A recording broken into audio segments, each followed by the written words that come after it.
fearless predator tamers, and hilarious clowns. If you want to see for yourself what acrobatic feats humans are capable of, you should definitely drop by a circus. Well, today's circus acts are always subject to some degree of social change, and more showmen are refraining from using wild animals in their programs. Things were completely different in the past. We will now show you which 10 people were considered to be the biggest circus freaks on our planet many years ago. Charles Stratton. Charles Sherwood Stratton, better known by his stage name, General Tom Thumb, was an American with dwarfism who achieved great fame as a performer under circus pioneer Phineas Barnum. Born January 4, 1838, in Bridgeport, Connecticut, to parents who were of medium height, Charles was a relatively large baby. He developed and grew normally for the first 6 months of his life, then he suddenly stopped growing.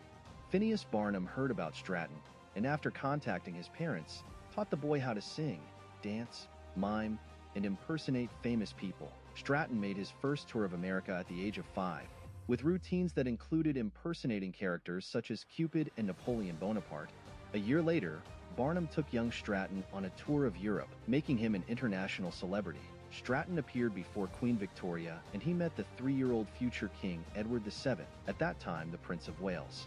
His marriage in 1863 to Lavinia Warren, also a little person, became front-page news. Following the wedding, the couple was received by President Lincoln at the White House. Stratton died unexpectedly of a stroke. He was 45 years old. Myrtle Corbin. Myrtle Corbin was an American sideshow performer born as a dipygus. Each of her smaller inner legs was paired with one of her outer legs. Corbin was born in Lincoln County, Tennessee. Corbin's parents were described by physicians who examined the infant shortly after her birth as being very similar in appearance. In fact, they looked so similar that the physicians felt compelled to point out that they were not blood kin. Corbin entered the sideshow circuit with the moniker Four-Legged Girl from Texas when she was 13 years old. Her popularity in this industry was such that other showmen turned to exhibiting four-legged gaffes, falsified performances. At age 19, she married James Clinton Bicknell, with whom she had 4 daughters and a son. Isaac Sprague. Isaac Sprague was an entertainer and sideshow performer, billed as the living human skeleton. He was born on May 21, 1841, in Massachusetts. Although normal for most of his childhood, Sprague began irreversibly losing weight at age 12 after feeling ill after swimming. The weight loss continued throughout his life despite having a healthy appetite. His condition has been described by historians as extreme progressive muscular atrophy. Barnum hired Sprague to work at his newly reopened and successful American Museum Freak Show. By the age of 44, he was 168 centimeters tall with a weight of only 19.5 kilograms. He died on January 5, 1887, in poverty of asphyxia in Chicago. Ella Harper, known professionally as the Camel Girl, was born with an extremely rare orthopedic condition that caused her knees to bend backwards, called congenital genu recurvatum. Her preference to walk on all fours resulted in her nickname, Camel Girl. In 1886, she was featured as the star in W.H. Harris's Nickel Plate Circus, appearing in newspapers wherever the circus visited. Harper received a $200 per week salary for her appearances, equivalent to $6,500 in 2022. Harper married a schoolteacher named Robert Savely in 1905. She died in 1921 at the age of 51.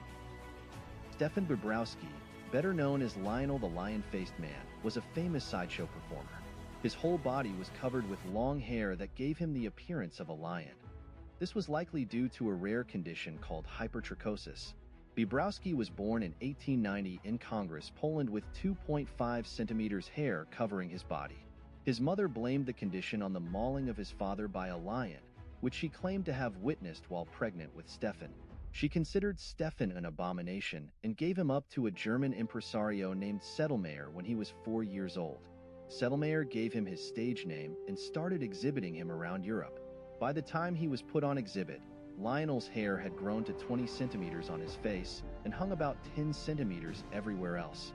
His body was almost entirely covered with hair, the only exceptions being the palms of his hands and the soles of his feet.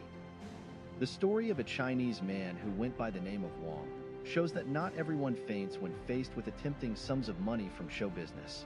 In the 1930s, an ambitious businessman in Manchuria, met a mysterious man who was truly unusual in appearance. According to this, the back of Wong's head was adorned with a long, horny outgrowth that was over 33 centimeters long. When Robert Ripley got his hands on the Chinese man's photo, he was keen to make him a show attraction featuring him as the human unicorn. However, Wong could not be persuaded to give up his old life in order to be presented in a freak show someday in the future. Grady Stiles. His deformity was the genetic condition ectrodactyly, in which the fingers and toes are fused together to form claw-like extremities. Because of this, Stiles performed under the stage name Lobster Boy. Capitalizing on his deformity, Grady Stiles was a sideshow attraction in a traveling carnival. Stiles was an alcoholic and was abusive to his family. Due to his ectrodactyly, he was unable to walk. He developed substantial upper body strength that, when combined with his bad temper and alcoholism, made him dangerous to others. In 1978, Stiles shot and killed his oldest daughter's fiancé on the eve of their wedding. He was not sent to prison as no state institution was equipped to care for an inmate with ectrodactyly. Stiles was instead sentenced to house arrest and 15 years probation. In 1992, Teresa, his wife, hired a 17-year-old sideshow performer to kill Stiles for $1,500. He entered his home with a semi-automatic pistol and shot him in the head twice, killing him. Stiles was reportedly widely disliked in his community, so much that only 10 people came to his funeral and nobody volunteered as a pallbearer to carry his coffin.